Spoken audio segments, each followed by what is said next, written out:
Sve hadžije su sinoć nakon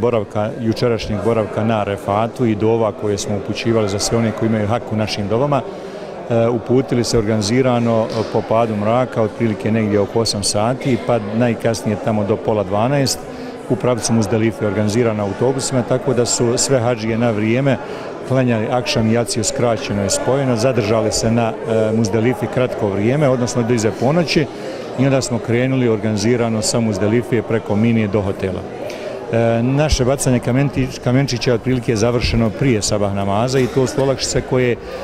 na koje imamo pravo i na koje postiču čak ovi organizatori ovdje iz razloga kako bi se izbjegle velike gužve, a kod nas konkretno smo imali 66 kolica hadžija koje smo vozili sa sobom. To je veoma ovako zahtjevna jedna ruta koju su, hvala uzvišenom gospodaru, hadžije prevalile u nekim granicama nekog očekivanja, tako da su imali već priliku da se ošišaju, potkrate kosu, da se oslobode ihrama i evo da klanjamo, danas smo klanjali džumu namaz.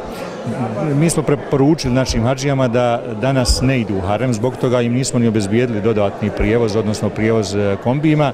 iz razloga što želimo da se odmore jer su imali prethodne 2 noći prilično naporne, iscrpljeni su i cilj nam je da ih dobro odmorimo, da već sutra poslije ikindije namaza inšallah imamo bacanje kamenčića na Svetri i džemreta na Mini. To smo planirali da uradimo poslije ikindije namaza kako na neki način da izbjegnemo onu baš najveću vrelinu poslije podne namaza i to je preporuka naravno da to učine samo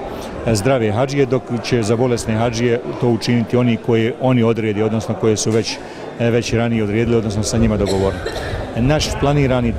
planiran tavaf ul ifada, i to je jedan od farzova hadža, je inšallah sutra navečer poslije jacije namaza i nadamo se da ćemo na neki način iz našeg nekog iskustva koje smo imali proteklih godina upravo imati termin gdje nemamo neku preveliku gužvu.